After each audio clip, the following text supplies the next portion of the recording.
What's going on, creators? Yeah, I just want to get on here and bring everybody back to now. Appreciate y'all being here and vibing with me for a bit. Yeah, I got a bunch of stuff kind of wrote down on the agenda here. Hopefully, it had something positive for your mental diet for today. Feels like a positive thing to talk about. It's been on my mind at least. This idea, of rule followers. The rule followers out there that just live and die by these programs and this, well, this is the way it is because I say so kind of mentality. And you see a lot of that, in people that had like really authoritarian parents that are just like, it's my way or the highway. It's, either do this or I'm going to take away, something that you love, and it'll teach you to act right. I was kind of the exact opposite, raised the exact opposite. But, I see that, in, relationships and everything else. You see it in culture, you see it all over the place. And it is something that's, even through the school system, kind of this obedience to authority, this kind of mindset, which is it's just funny because as somebody who's now done handyman business, music business, all these kind of outside of the box things, you start to realize that this rule following only gets you to a certain spot, and then you realize that nobody is actually giving a shit about these rules. The only people that really care about these rules is the person that's making them up, but they really aren't very helpful. And like one of the examples, maybe just for like a business example, is like, when I had times in the past where I'd like worked for other people. I worked for like a company selling receipt paper, which was, it was a lot like The Office. I don't wish anything bad to that business or anything. The lady that owns it was really enlightening. I learned a lot from her. And but the thing I kind of picked up is like from working there, it's like her mentality was always like, oh, we're gonna get this, we're gonna hit them $10,000 days, and always just like marching forward, and then but thinking that was actually real. Like she really like had some insider information that made her so confident. But the reality is, as somebody who now has a business that has like, people work for them and stuff, it's like all that is make believe. And like a lot of the times, like the rule follower people can't grasp that, without experiencing a lot of cognitive dissonance, where it's just like, yeah, I mean, it's all just assumption. It's all the unseen. It's all your faith that is bringing a lot of that confidence and everything, that things are working out, playing out perfectly, and that's like a kind of a hard pill to swallow, especially if you're like, well, you have to have your numbers hit this thing, and then you got to do this over here for this to play out, and then I can get this kind of guarantee over here. It's like none of it's guaranteed. You never know. Part of like leadership though is almost like creating that, like, we're gonna take this hill no matter what. We're whatever's, and like people have a hard time grasping that a lot of that's just people speaking speaking it into reality. And you see that with like authority, with like how people are kind of handling the COVID shit, where they're just making broad declarations, just speaking the shit into the air, and then next thing you know, there's this reaction from all like the rule follower people, where it's just like, oh my gosh, he just made this ruling. It's like, he just spoke words. He's just a human being. It's like part of the problem is putting people on this gigantic pedestal, and thinking that they have power over you. That's your own mental story. It's not real. People have we're all the same. So if you have people on pedestal where it's just like, well, I got that expert, I got to follow this guy off a cliff.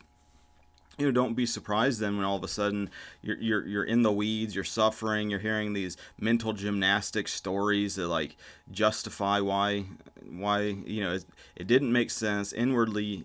That inner guidance system's like screaming at you, like, what are you doing?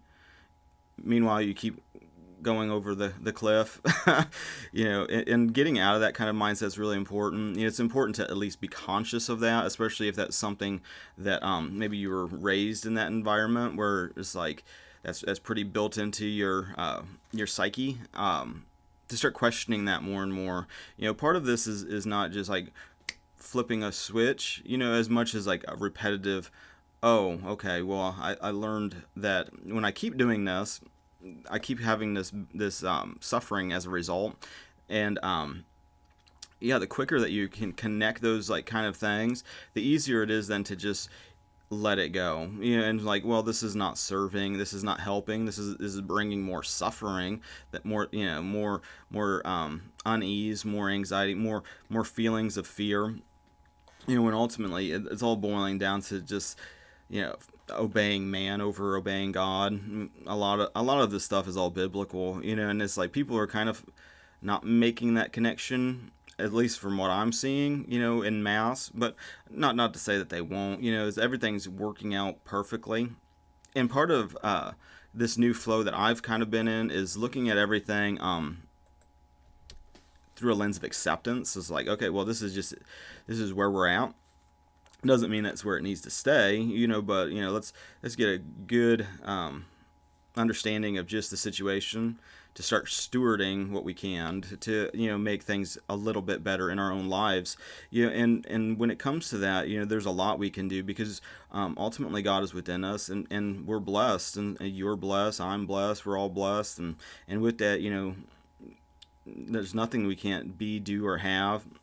But the problem is these limiting beliefs and these old stories, that basically create an illusion that separates ourselves from it. And so one of the techniques I've been kind of working out is any of these subjects where you start to have a divided mind about, to start to try to unpack some of that. Why am I divided on that? Money is a great example of that, where it's just like, on one hand, when you have it, you feel good, you're able to help others, you're able to keep things moving and everything else.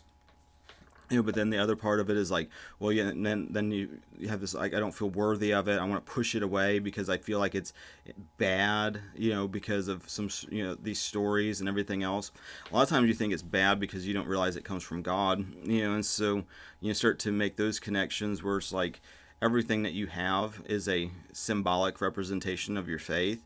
Makes it easier to not have a mental story about it, some drama, it's like, because a lot of times it's not even the money is symbolic of inner beliefs of scarcity, which are not real, because ultimately scarcity is an illusion. And so when it comes to, any of those feelings, what I was doing in the past, which I found to be the opposite of what to do, is like, okay, well, sit in desire, it's like kind of getting into like the law of attraction type thing. It's like, oh, okay, well, I don't want to be in scarcity, so, I want to be like in abundance, which is like a promise of God. Is abundance, is ultimately believing the promises of God are real and true, is what kind of starts helping your consciousness get balanced and get in a state of peace and acceptance, and keeping a lot of those ideas and stewarding, where it's not constantly desiring more and more and more, because the old mind thinks, oh, if I just had more, then I can feel a certain way. But it's the exact opposite. It's like you feel the certain way first, and you don't look towards the future to bring it, because what you're saying in that scenario is, in this present moment, I do not accept myself. And at the same time, you are saying what you're not. So it's like, by desiring more, you're saying you have less. And you're making a unconscious statement of who you believe yourself to be, when the reality is you're connected with God, and part of your scarcity belief is a belief that, a separation, a belief that God wants to punish you, to give you some grit or something, where it's like you have a story of why, God's keeping things from you, or wants you to suffer for some reason. All of these are stories that, you're probably connecting with, like, childhood, of like maybe your father or your mother, or, some influential person in your life, or it's just like, some like boot camp type discipline. I'm not saying there's anything wrong with that either, but like, you just got to look at it in your own self and see if it's serving or if it's not. Is it helping you, or is it creating more patterns of fear and suffering? And if it is, start breaking out of this imaginary future And with that, start looking at the past as already brought you to what you actually wanted to begin with. Start to shift your paradigm, from this linear version of time. And this is where it starts to get, you know, maybe a lot of resistance and people that are really into materialism and, linear time, it's past, present, future. It works like a line that you just keep plotting and plotting, but it's not realizing, things work up and down in circles. So it's like you change the future by addressing the past. And by addressing the past, that reflection of the new version of you starts to become more and more manifest. And when it does, don't be surprised when you're confronted with the opposite, the fear barrier that's kept you in this identity, in this little state of consciousness, in this box. A lot of times in the past, for me personally, when that would happen, it would be like, oh, it's just confirmation that I'm right to believe this limiting belief, because then you see why you believe it, but not knowing that if you stand in faith, you can move through it and experience a new state, and so, with that, there's almost like a tendency, especially in me, to want to battle against the old state, which only strengthens it and then keeps you in this loop even longer. Where it's just like, you want to, sit there and like feel like you are right and the other person's wrong, that you're superior to another person. You get to see that a lot, like on Twitter, where it's just like people are just shouting opinions and everything. And I get in that way too. I see people are just logically not making sense. And just putting out, different things. I look at that like breaking spells in my own self, though, which might be a different way to look at it. It's like not feeling like that other person's separate, even if that, this other thing is probably even a fucking bot. It's probably not real. Knowing how fake the internet is important to keep grounded, because plays are fake. There's fake comments. There's fake. It's all. You should take a big step back when you see like them removing like the dislike button because the thing was so swayed or whatever. But like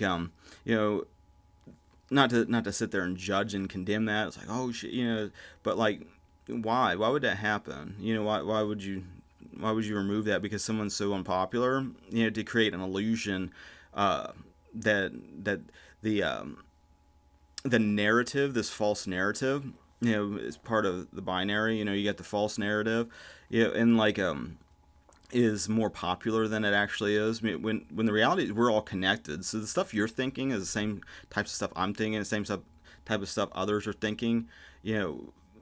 But at different stages of development. It's like, if that makes sense. But it's like start to look at things, a little bit more with gratitude, and you can do that by coming across maybe people that are expressing the maybe the old you, the state of fear, and be thankful that they're experiencing it and you're not. That's one way to look at it. And that could be that's how I'm looking at it, at least, and I find it almost helpful. Instead of like wanting to attack the other person, having gratitude, it's like, oh, okay, well, you're choosing to suffer then, in that old state. Honestly, I hope that you find God and you experience heavenly states and everything else. But ultimately, not trying to change other people, not trying to fix something that's like broken in another person, but just accepting them for where they're at. And if that is being triggered and unconscious and suffering and being filled with fear, and they don't want to change and they enjoy the suffering. Be thankful that that's not who you are anymore. You can use them as the contrast to, realize how hot you are because that person's so cold. It's like, burr, that's what hot water feels like. If there wasn't this cold, everything would just feel whatever. It'd just be like, oh, okay, this is just, there is no temperature. It's just what it is, and it's just blah, and so you be able to use those kind of situations more and more so. And this is all part of like revising, revision, as Neville Goddard would describe. He said that if he could impart one thing to anybody, it would be the concept of revision. So he found it to be that important. But like you can tell yourself, Once you realize that you are creating the fear in your mind, and you could be you could be creating love in your mind instead, then it seems to be stupid. It seems to be insane to continue to sit there and spend the present moment, which is the only time that is real, creating what if scenarios, and how am I going to keep myself safe from this danger, how am I going to manipulate so that something bad doesn't happen to me, which a lot of times those inner conversations are creating unconsciously the thing that you're fearing and drawing it to you like a magnet. But like the more that you're able to not look toward this quote unquote future, but realize that the past changes, and you can shift through alternative states of consciousness in the present moment, because everything is happening now, and you can end up on basically a timeline, that is where your desired state is. Once you cross through, once you make the conscious choice that I'm going to be abundant, I'm going to be happy, I'm going to feel good, I'm going to be connected with God right now, I'm going to experience reality as though I'm in heaven right now, then don't be shocked. And all of a sudden, if the resistance that says, oh no, you have to suffer first, you have to suffer and you have to get sick and then die, or you have to go through some ordeal, you have to earn it, you have to work for it, you got to do this and you got to do that, and it's like, no, Jesus already did the work. God's created the plan. God chose me. I didn't even choose. It's like not the other way around.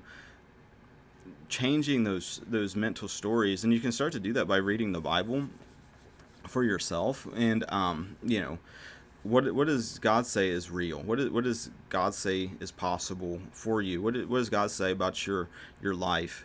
It says you're a masterpiece, for one, and for two, it says God takes pleasure in prospering you. So wouldn't it make logical sense then if God gets pleasure from prospering you, wouldn't it make sense that it displeases God to make you scarce? Start looking at these kinds of things, and there's a lot of religious programming too, because it all depends on what mind you're even reading the Bible from. You can read it from the ego mind, the carnal mind, and you get all sorts of, well, you need to, really some harsh authoritarian do whatever. But listen to what Jesus was saying. Jesus said the kingdom of God is within you, and to seek the kingdom of God within you, and to seek his righteousness, and all these other things will be added. I feel like a big part of that is as you realize that you're already there, that Jesus has already brought you to that. You're safe, you're fine, everything's good. You don't got to worry about the things that you fear. Most of the times the things you fear is from breaking the first commandment, having other gods, which is believing in evil that has a rival power. That part of like this old mindness thing is there's so many different wills going on. Like you can unconsciously break God's will, not knowing. So the creator of this holographic reality, whatever you want to call this experience, you can think a thought that God didn't want you to think. You could do an action that God didn't create. It's like all these different wills and all these. This is all part of the old nature, the old mind, that you can start to let go of as you just trust that God's ways are working out perfectly right now and now and now, and the things that you desire, you desire it because God's already experienced that and wants you to experience that with God together. It's like all these, and this is where that kind of the thanks, to the people that choose to remain in just states of separation and suffering, to give that contrast or whatever, to be thankful that they're going through it and that you're not going through it anymore. It's like that you're not going through it because you've already experienced that. And it's like you've done the same thing though. It's like all these periods of suffering in your life, this illusion of separation has given contrast. It's part of the design of creation. Where God has gotten something from you as you went through this process. God was able to experience the opposite. In heaven, and basically you're able to then be where God's at, here and now through, faith, but part of it is realizing that it's already been done. Jesus already did it, so it's like, realize that the past, this entire time God's been with you, and with that, it's like nothing to worry about moving forward, because as whatever you ask for in prayer, believe that you've received it, so you got to receive the feelings, the energy, the whatever, embody that, assume it now, and then how things play out, that's in God's ways, that's part of the adventure. It's just constantly, oh, you got to sit here with, oh, I got a desire that, all of these desires are saying that you feel like you're not that right now. So instead of sitting there wrestling with it and like, oh, I'm going to plot and scheme, to figure out how to do this, realize that when the desire comes, that there's a spiritual reason for it, even though we may not understand it, and just to give God thanks that, I had a desire that was opposite. Give God thanks that that's not even a problem. That fear is an illusion, and a lot of that fear comes from not understanding, and God gives you understanding, so just ask, but then like the thing of it is like the more that you're able to kind of through practice and repetition see that this works, the easier it is when you're faced with the opposite to go, oh, okay, well, this is just the old state, and it's confirmation that I'm on a bridge of incidents right now, not for an imaginary future, but for a past that's already aligned to who you want to be now. And there might be, some resistance that shows up, it's just part of the game, but realize that what you desire, God becomes that desire, and through a bridge of incidents, because God already experienced what you desire, a coming together. And that's something for you to test and try for yourself. Test it for yourself. I encourage you to. I'm doing this, and experiencing it working. So it's like, yeah, I mean, for me, it's like a no-brainer. It's like, okay, well, let me turn off these speakers. Ooh. Jeez, that was, I don't know why turning that little toggle switch was such a chore, but like, yeah, going forward, it's just like, continue to live your life and take this thing full throttle and see what there is to experience. How good can you feel right now? Put this shit to the test, because you always have a choice. You can unconsciously be in a state of suffering, or you could feel good right now, feel peaceful right now, feel happy, feel bliss, feel connected with God and everything else and creation, and yeah, and it's continuously expanding as you feel good, like here, and then it's like the possibilities start to increase. It's like, oh, I didn't even think of that as a possibility of that could happen, but now that I'm up on this mountaintop, I see another one, and it's constantly flowing like that, and with that too, it's important when things are happening to let go of the control, because the old mind wants to recreate the past constantly, which, will keep you in the same state. So when the unknown starts to happen, when, you get a surprise phone call, or, you get, somebody hitting your radar, or something weird going on, instead of sitting there resisting it, thinking that what's going on, hold on to the state that you want to embody, the kingdom of God state, realize that, how this is going to play out is new, and you don't know how it's going to play out, but to trust God that it's playing out perfectly, and to just, enjoy what's happening, accept it, because it's also a reflection of you, and by not accepting it, you're not accepting yourself, which is saying, oh, there's something wrong with me, I'm a broken toy, I need to be fixed.